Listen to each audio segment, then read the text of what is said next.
Assalamualaikum warahmatullahi wabarakatuh. Kami dari kelompok 4 akan mempresentasikan materi pendidikan Pancasila dengan judul Implementasi Nilai Pancasila dan Pelanggaran Terhadap Sila Kedua. Perkenalkan, kami dari kelompok 4 Pendidikan Pancasila.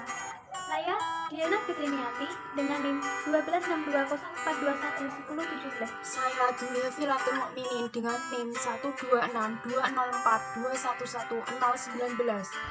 Saya Fatimah Tuzalo dengan NIM 1262042121086. Saya Nurma Darmayanti dengan NIM 1262042122087. Pengertian Pancasila. Pancasila berasal dari bahasa Sanskerta yang terdiri dari dua kata, yaitu panca yang berarti 5 dan sila yang berarti prinsip atau asas. Hal itu berarti ada 5 pedoman penting rakyat Indonesia dalam kehidupan berbangsa dan bernegara. Berikut adalah pengertian nilai dasar Pancasila. Sila pertama yaitu ketuhanan yang Maha Esa. Nilai ketuhanan memiliki makna persamaan kedudukan warga negara Indonesia, memiliki kebebasan dalam beribadah sesuai dengan agama yang diyakininya. Sila kedua yaitu kemanusiaan yang adil dan beradab.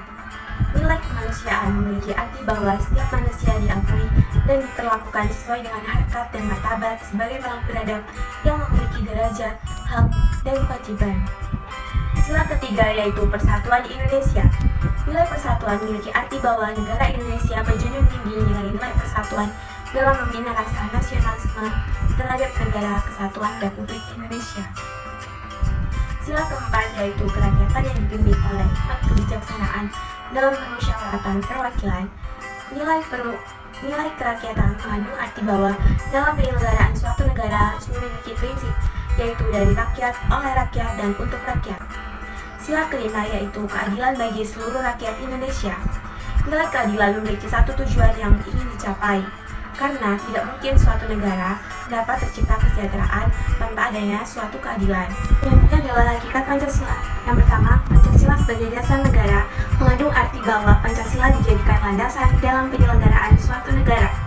Yang kedua, seluruh pelaksanaan dan penyelenggaraan pemerintah harus mencerminkan nilai-nilai Pancasila dan tidak boleh saling bertentangan. Yang ketiga, Pancasila diibaratkan sebagai fondasi. Jadi, semakin kuat fondasi tersebut, maka akan semakin kokoh suatu negara. Yang keempat, Pancasila mencerminkan kepribadian masyarakat Indonesia, karena di dalamnya terdapat butir-butir yang apabila diimplementasikan akan mencerminkan kepribadian bangsa Indonesia. Dan yang terakhir, Pancasila juga menjadi pedoman yang harus ditanamkan dalam diri seseorang. Makna sila kedua Pancasila, yaitu pada sila kemanusiaan yang adil dan beradab. Kemanusiaan berasal dari kata manusia, yang berarti makhluk berbudi yang memiliki potensi berpikir, rasa, dan cipta. Adil memiliki arti menempatkan sesuatu pada tempatnya, dan berdasarkan situasi dan kondisi. Sedangkan beradab berasal dari kata adab yang berarti budaya. Hal ini mengandung bahwa sikap hidup, keputusan, dan tindakan mengacu kepada nilai-nilai budaya. Implementasi sila kedua pada Pancasila. 1. Mengakui persamaan hak, kewajiban dan kedudukan semua orang sama di mata hukum, agama, sosial, dan lainnya. 2. Saling mengedepankan sikap toleransi atau tenggang rasa antar masyarakat. 3. Menjalin pertemanan dengan siapa saja tanpa membeda-bedakan ras, suku, agama, dan lainnya. 4. Berani menyuarakan kebenaran untuk mempertahankan keadilan. Contoh kasus yang bertentangan dengan sila kedua. MS adalah seorang siswa yang berusia 13 tahun, kelas 7 sekolah menengah pertama SMP Negeri 16 Kota Malang, Jawa Timur diduga menjadi korban bully oleh sejumlah temannya. Bahkan, 2 ruas jarinya tengah MS terpaksa diamputasi akibat tindakan teman-temannya. Ia juga kerap menangis akibat syok usai jarinya diamputasi. Kapolresta Malang, Kota Kombes Leonardus Simarmata mengungkapkan, MS pernah diangkat beramai-ramai, kemudian tubuh MS dibanting ke lantai paving. Diangkat beramai-ramai begitu, ungkapnya. Terus dibanting ke paving dalam kondisi terlentang, kata Leonardus. Aksi itu dilakukan saat jam istirahat sekolah oleh teman-temannya.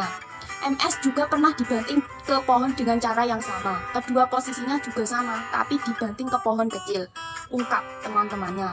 Teman-temannya mengaku hanya bercanda, tetapi dengan adanya korban tersebut, 7 orang siswa rekan MS terancam hukuman pidana. Selanjutnya, cara mengatasi kasus bullying. Yang pertama yaitu ceritakan kepada kepada orang tua maupun guru yang memiliki kewenangan untuk menindaklanjuti. Yang kedua, hiraukan penindasan dan jauhi mereka. Yang ketiga, meningkatkan keberanian dan rasa percaya diri. Yang keempat, tunjukkan pada lingkungan sekitar bahwa Anda bukan orang yang lemah dan mudah untuk ditindas. Yang kelima, bantu teman yang menjadi korban bullying dengan cara memberi dukungan kepada mereka. Jadi, kasus bullying dianggap sebagai pelanggaran sila kedua Pancasila karena hak dan martabat seseorang tidak dihargai, di mana seseorang individu diperlakukan tidak setara karena individu lain menganggap dirinya lebih baik dalam segi tertentu. Individu tersebut bersikap sewenang-wenang dan tidak adanya perilaku saling mengasihi antar sesama. Berikut surah yang mencerminkan nilai sila kedua pada Pancasila yang terdapat dalam Surat An-Nisa ayat 135 yang berbunyi, A'udzu billahi minasyaitonir rajim. Bismillahirrahmanirrahim. Ya ayyuhalladzina amanu kunu qawwamina bil qisti syuhada'a lillahi walau ala anfusikum awil walidaini wal aqrabin in yakun ghaniyan aw faqiran fallahu awla bihima fala tattabi'ul hawa an ta'dilu wa in talwu aw tu'ridu fa innallaha kana bima ta'maluna khabira. Yang artinya, wahai orang-orang yang beriman, jadilah kamu orang yang benar-benar penegak keadilan, menjadi saksi karena Allah biarpun terhadap dirimu sendiri atau ibu bapak dan kaum kerabatmu. Jika ia kaya ataupun miskin, maka Allah lebih tahu kemaslahatannya. Maka janganlah kamu mengikuti hawa nafsu karena ingin menyimpang dari kebenaran. Dan jika kamu memutarbalikkan kata-kata atau enggan menjadi saksi, maka sesungguhnya Allah adalah Maha mengetahui segala apa yang kamu kerjakan. Sekian dari kelompok kami. Wassalamualaikum warahmatullahi wabarakatuh.